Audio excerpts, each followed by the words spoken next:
the number of people in the tournament will have to had almost be infinity. So every time you want to add a round to a bracket, you have to double the number of competitors. So some guy on YouTube and on the internet did the math and said Right. there would literally have to be like 74 quadrillion people.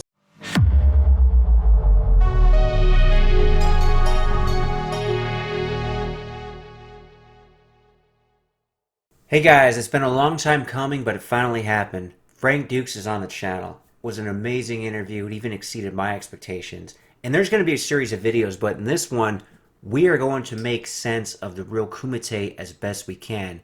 Now, I know a lot of you guys have probably seen websites or videos, etc., discrediting the man, especially when it comes to his Kumite claims.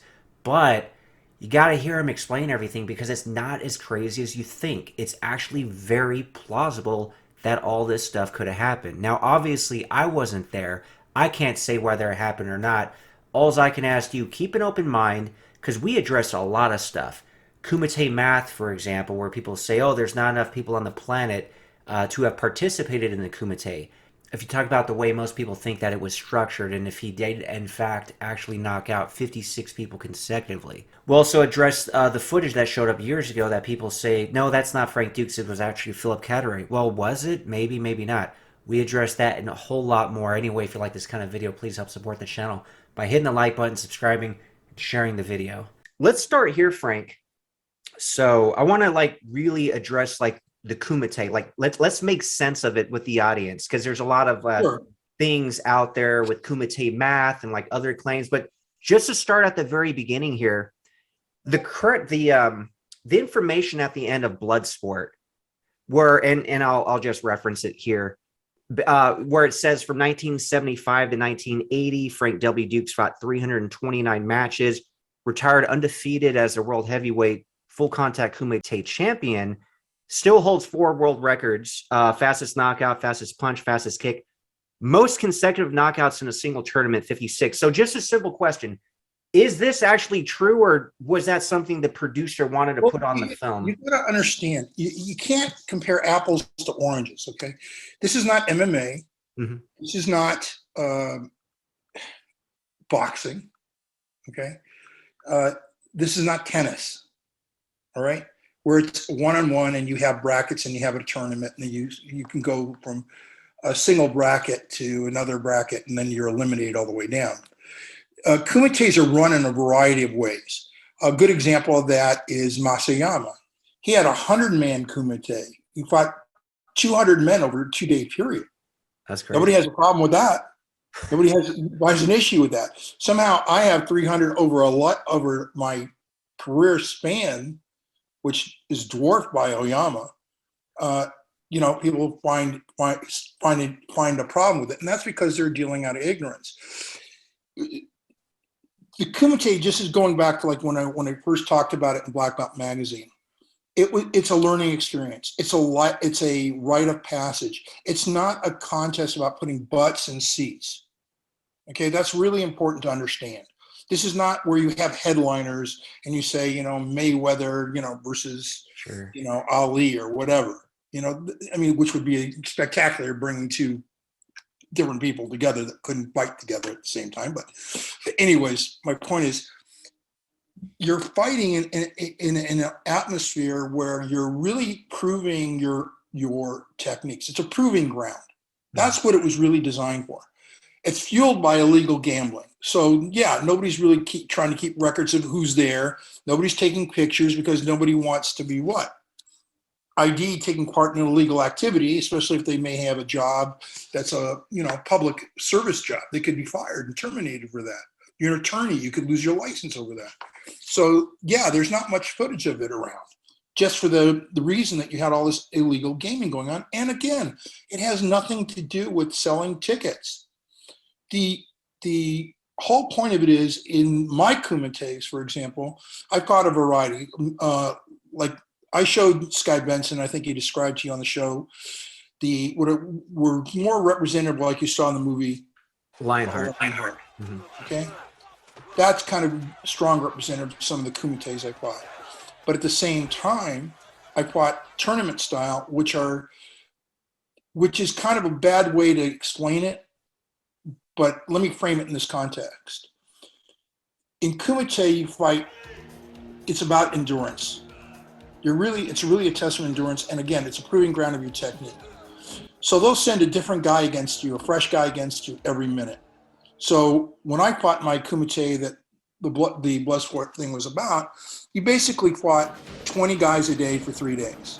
Out of that, you end up with about eight guys who are they feel are the best. Okay, what's going on, and then you fight a single elimination from that point on, and that's sort of like how the first UFC was conducted. You end up with a single winner.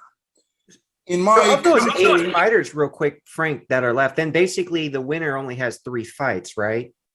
well, you have about 63 No, fights I left mean under. once you No, get to that no. final part, there's 8 dudes left, and then they Yeah, each fight a guy. Then there's 4, and then there's yeah, just and that usually happens on the last evening oh, of okay. whatever the event is going to be. But they try to keep it as close together as possible because when you get an injury and you're hyped up, you don't really feel it till the next day. That's why it's a real test of endurance, and they make us fight it over 3 days Yeah, that's because you interesting. may do really great on your first day, but you start feeling it on your second, and then by the time you're on your third day, man, it's excruciating. Hmm. And that's why it's a rite of passage. That's why you really go through this, and it's really about finishing. It's not even about who really wins. Can you go the whole distance? That's what it's about. And sometimes you'll fight the same guy 2 or 3 times. Why? Because they need to send in a fresh fighter all the time against you. So it all depends on what they have as a pool of fighters to work against you. And each club will send their champion. So you have 20 clubs, let's say, with each champion. Then you have these other fighters that are there that are participating in it. And you can even have just 20 of them. You don't have to have a lot. You can do the whole event with like 40 people easily because they're rotating in. You see, that's the whole thing. That 20 is rotating in all the time against the other 20. So that's how it kind of works. So real quick, Frank, basically, I guess there's like a misconception because let me give you one of the big arguments that people they'll make fun of. For example, they'll say, and this goes with the consecutive knockouts, and I'm sure you've heard this argument. They will Yeah. say, in order for Frank Dukes to knock out 56 men in a row in one tournament to win, the number of people in the tournament will have to had almost be infinity. So every time you want to add a round to a bracket, you have to double the number of competitors. So some guy on YouTube and on the internet did the math and said Right. there would literally have to be like 74 quadrillion people. So they're just thinking about it Yeah. completely differently than basically how you explain this thing Well, works. here's the thing. They're working with the framework that they're used to, which is a kickboxing match, MMA match. You fight the guy, you win. You move on, or even in some cases, some karate tournaments, but you're not fighting, 60 bouts in a day. You might fight 8 bouts. So it really depends on what your pool is, of course, to work with, and whether it's single or double elimination. You don't have to have that many people. You do it as a triple elimination. We can even work it that way. The numbers go down when it's based on how many elimination bouts you have to fight and who you go against. Maybe I lose against this guy, but I lose against the other two, so therefore I'm eliminated. The guy I beat, he gets to go on because he beat the next two. It can go on and on. So when we talk about this math, it really doesn't hold true unless you really are looking at, well, what were the rules of the day? What was really going on? What was the real format?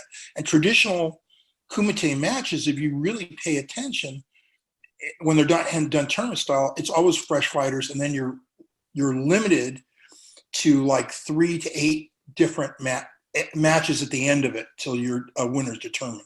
Okay. There's an article in Art Voice that illustrates an example of how the Kumite math actually would make sense. So it states, full contact Kumite is not a Western culture-based competition, linear in how it's conducted but reflects the Asian culture and its martial arts, circular in its thinking. Imagine a circle of 60 participants being paired off to fight. After each fight, win, lose, or draw, each contestant steps to their left to fight another match until everyone has cycled through the entire circle.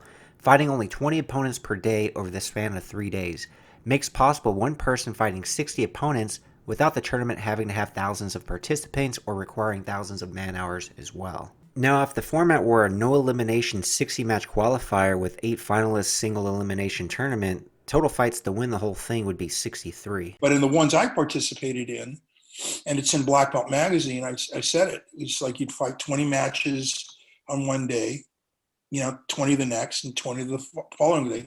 I think on that event we fought, it was 56 matches, and then it was the last 3 were the matches of the 60 were we moved to the single elimination bracket. And again, this is inter-club, competition.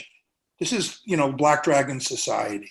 This is not, advertised, even though we did have a couple guys who did talk their way into the tournament from other who aren't affiliated, but were thought they were real badasses.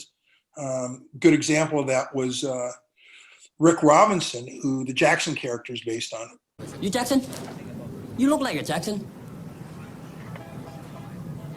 Okay.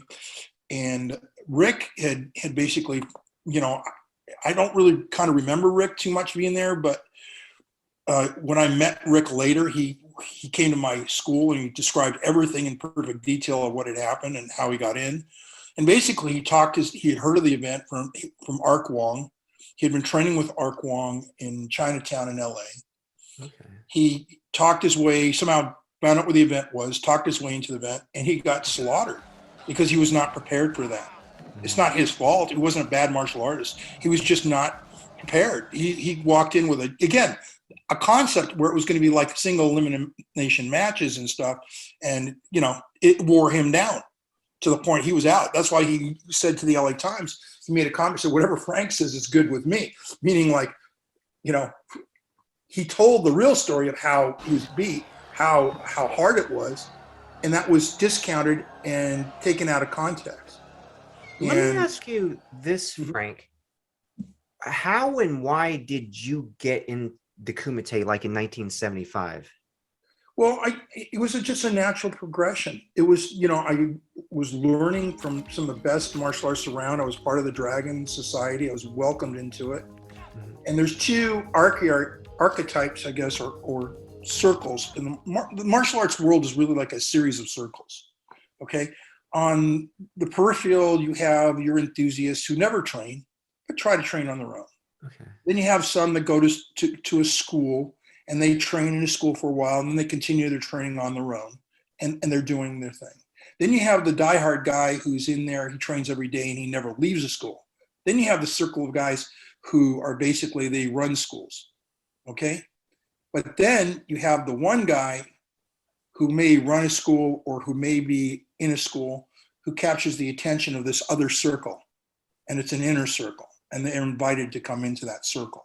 And the way you get into that circle is you got to do Kumite. You have to prove yourself. And that's what happened with me. I got to work in this inner circle with some of the greatest masters you could ever imagine. And they keep it quiet.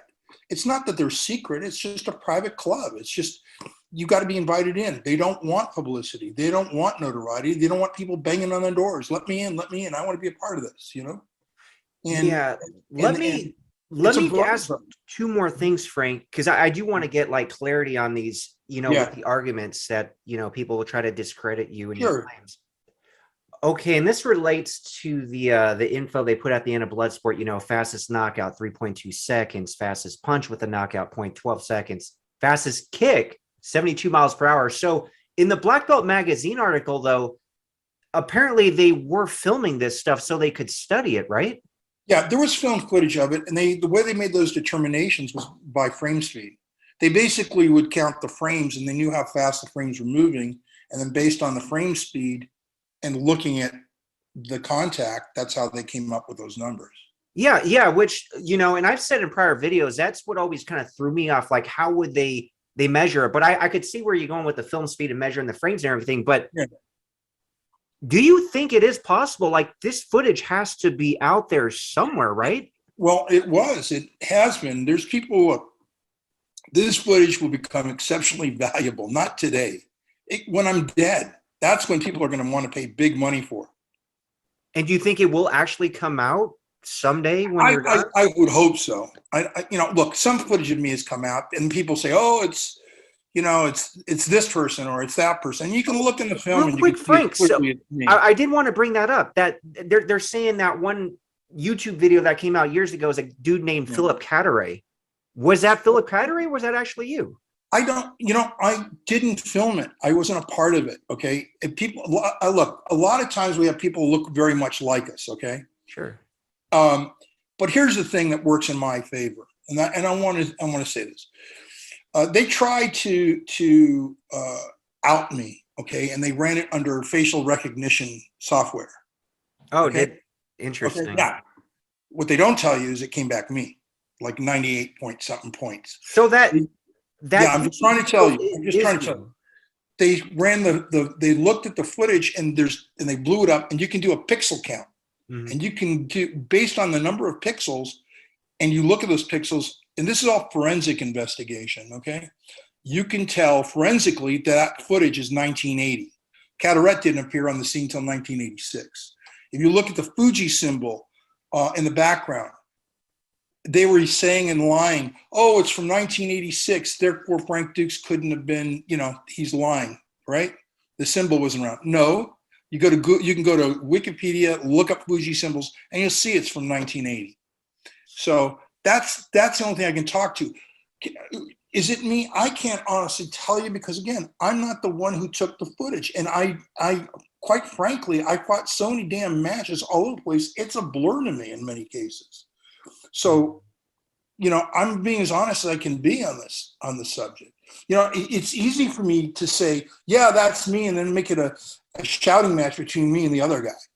It's interesting. It's almost like the footage of Bigfoot or something. Right. Like it might be Bigfoot, it might not. So you don't even know if that's you, but it could be. But nobody could really say it's not.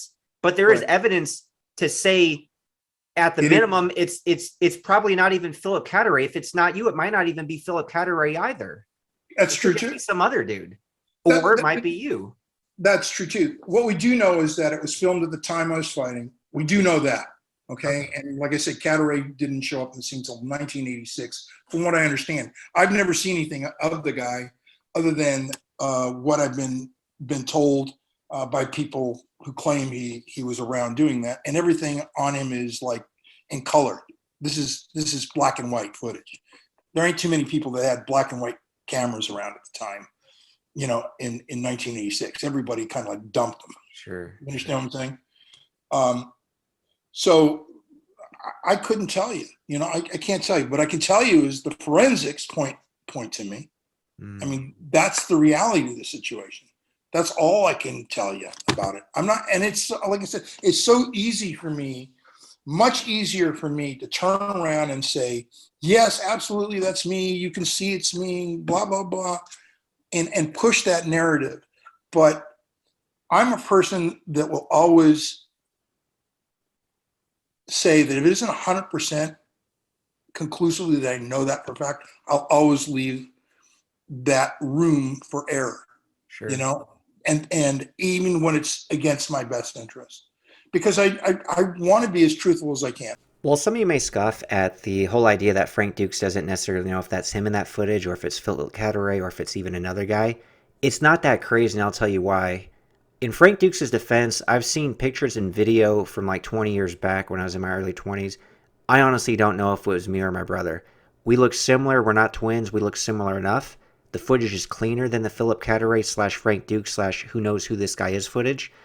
So there's something to what he's saying, and my brother could vouch for that. Sometimes when we look at old photo albums, it's like, is that you or me? Or even video, like I said, of our training footage. So there's something to what he says, and I could go along with that. I have no problem with that. I'm under a microscope all the time, and not because of the martial arts. Okay, I work as a diplomat in real life. I'm the U.S. delegate to the World Organization for Peace.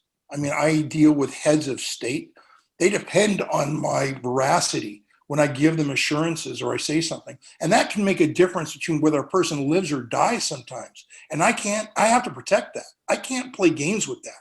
Okay. Because that's what the responsibilities are. And that's why I get so upset at these guys when they start attacking me online because they don't realize what I'm doing in the background, what I do in my other part of my life, and how they could end up killing somebody because of their own stupidity by saying the wrong thing at the wrong time.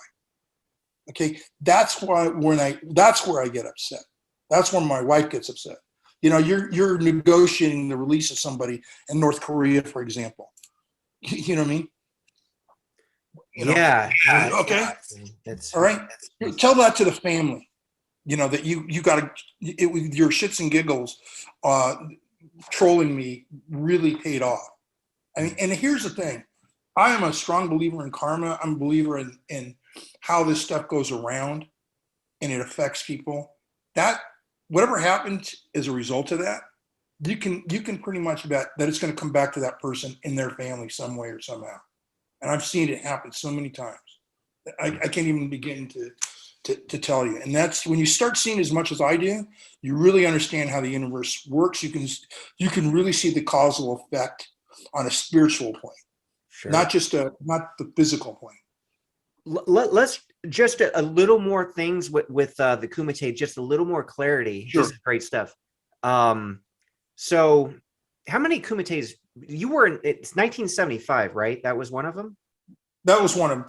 Yeah, I think I fought about 3 or 4. Honestly, I was fighting every week. Real quick though, Frank, were these Kumite the official Kumites? They were only like every the official or the big official Kumite, the one they call the Kumite. Yeah. Okay, so here's the deal. This is the biggest Kumite ever. Okay, from 1968. I think it was in 1968. It was held in Chicago. Then in 68, it was 1972. Let's see, 1972. It was held 72 or 71. So they're not necessarily every 5 years. 67. It's held in 67. It was 1967 Chicago. I think it was 1971. I'm trying to remember where it was held right now. But as far as like the ones you've been in, you did the one. I did mine in a private residence on a private residence island off of Nassau in the Bahamas. And that was like in 1975. This one in the Caribbean islands, right? Right. Yeah. Okay. Yeah. And I think it was held in 71. It was held there too. I think it was the second time it was held there. And I think it was held there. And I think it actually Kean had gone to it in 1964, something like that. Because the 67 event, I don't think was. I'm trying to remember, was that a big one or not? But anyways, it's I wish Dr. Day was here. He could tell you right away. You know what I mean? But as far as real quick, Frank, like the official ones, was there another one in 1980 you competed, or what? As far as like the official ones, was it really just that? It's like I said, it's a club. Look, it's a club thing. You have the individual matches by the different clubs themselves, right? Then you have the big one where kind of like 10 or 12 clubs kind of get together and say, hey, we're going to send our best guys. You're going to send your best guys, and we're going to do it this way. You know, and that's from around the world. You know, that basically you'll have guys from Brazil coming. You have guys from China, Japan. We got fighters from all over. Korea.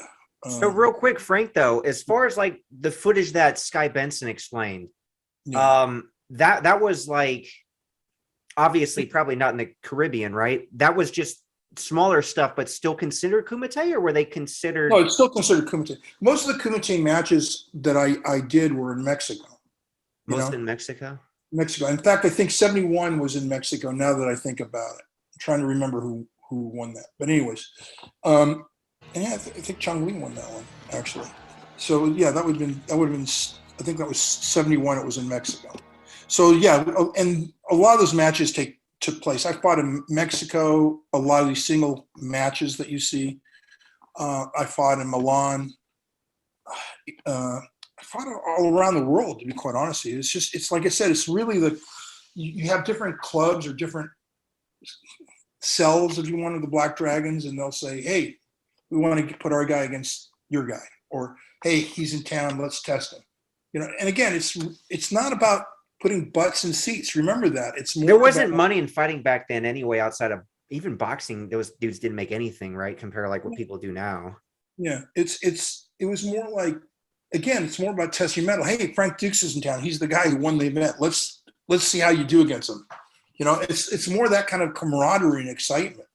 And then you Let me go. ask you this, Frank. Yeah. Would you say it's kind of similar to what like Kimbo Slice got famous doing those? Oh yeah, So that was Kimbo, kind of like Kumite type stuff, just those. well, Kimbo's is an offshoot of that. That Kimbo actually, just for fights, kind of come out of that whole idea. I mean, you have bare knuckle boxing that's been going on since the 30s in this country. Okay, um, that came out of these matches because what happened is the sailors would go to Shanghai and they'd see these matches weekly, and they bring it back to the States and hey, I can do this, and they made it bare knuckle boxing matches, because people could relate to that.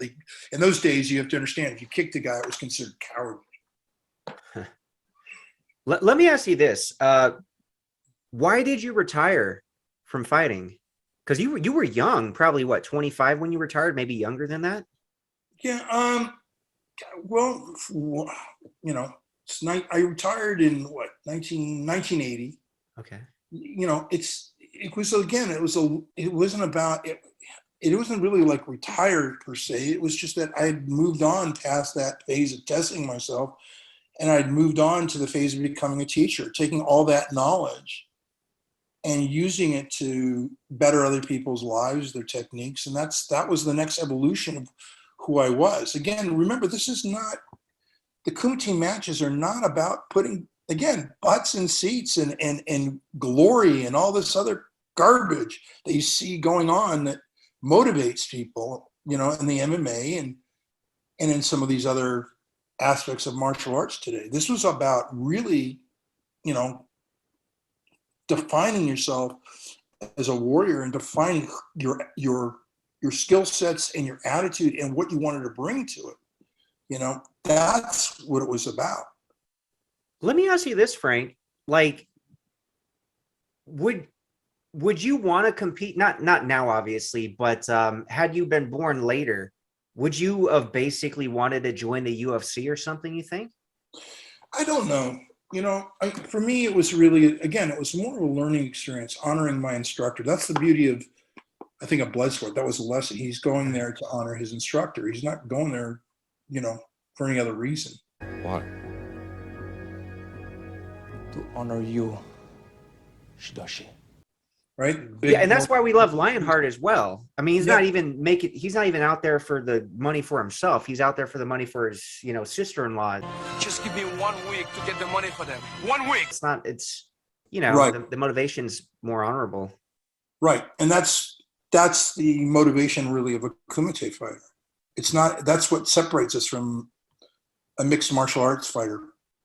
Sure. in a big way. It's all about really taking the lessons and protecting yourself against this ladder of complacency. Most people don't understand what that is.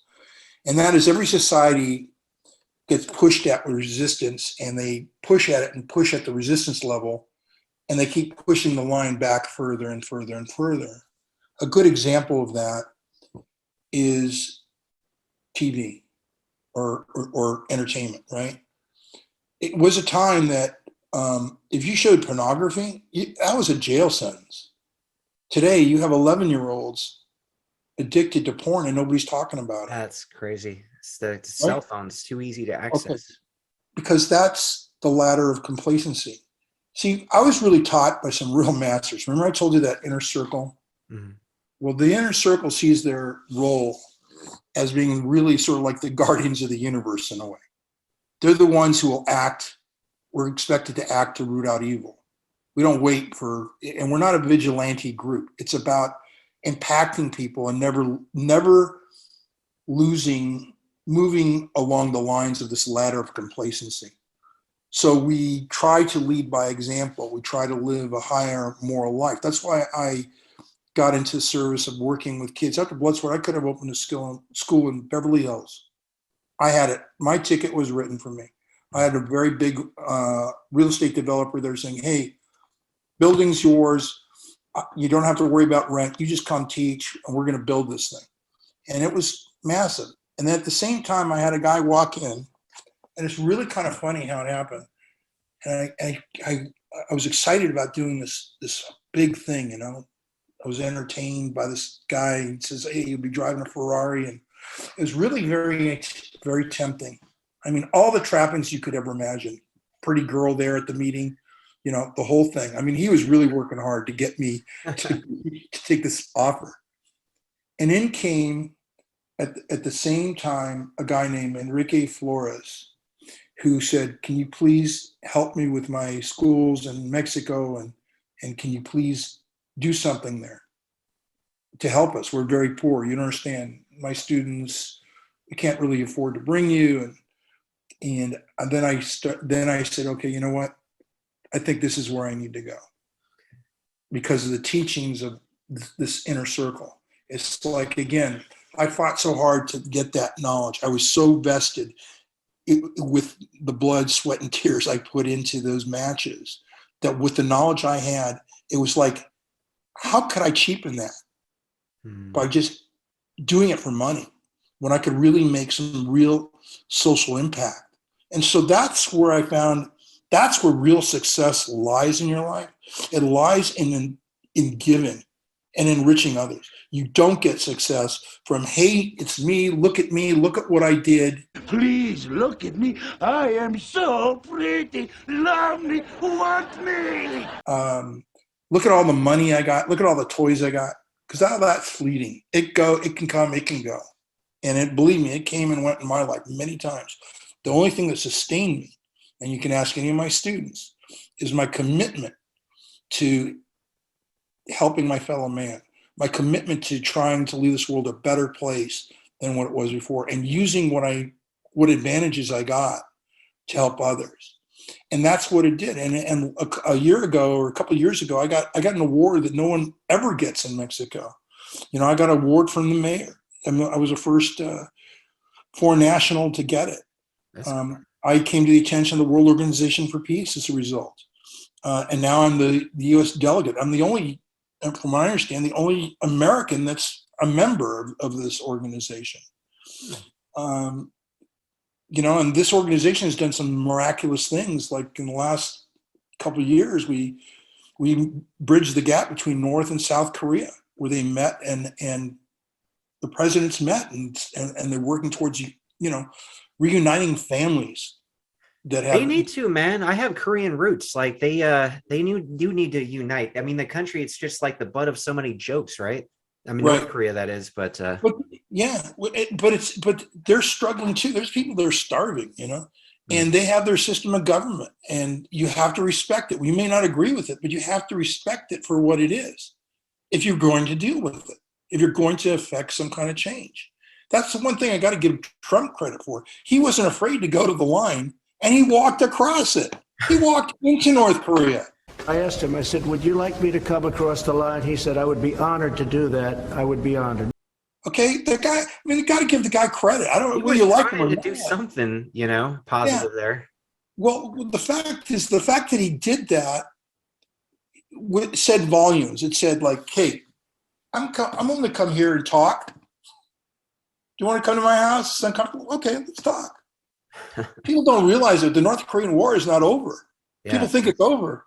It's not. It's like on pause. It's on pause. People don't realize that. Most people, they don't get it. You know, they don't study history enough to really know the geopolitical situation. Yeah, but it's definitely interesting. But you know how wonderful that was for people to be able to communicate now from North Korea and South Korea, where they're able to talk to each other, the families. I mean, that's a huge thing. That's huge. Yeah. And that's just one small thing. Another thing we were involved in is bringing electricity to places in Africa where it doesn't exist. You know, you want to change a culture, you want to end poverty.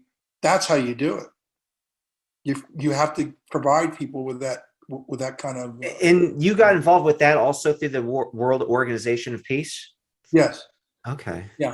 And I'm involved in other things. And one of the things I got involved in is a project that a lot of people don't know much about, but was gifting musical instruments that were being discarded, okay, in different parts of the world, and going to the most remote regions you could ever imagine on the planet where people don't even have electricity, and giving these instruments to children and they would learn to play music with it. Wow.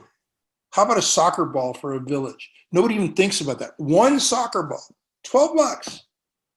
Okay. And now all Yeah, of a you sudden could change and kids enrich lives with something as simple as that, for sure, man. and that's what I'm about. That's what it's all been. That's what Duke's Rue is about. It's a martial art movement. It's not a style. Hmm. Yes, we practice martial arts. Yes, we have, but how do I make that possible where everybody can do it?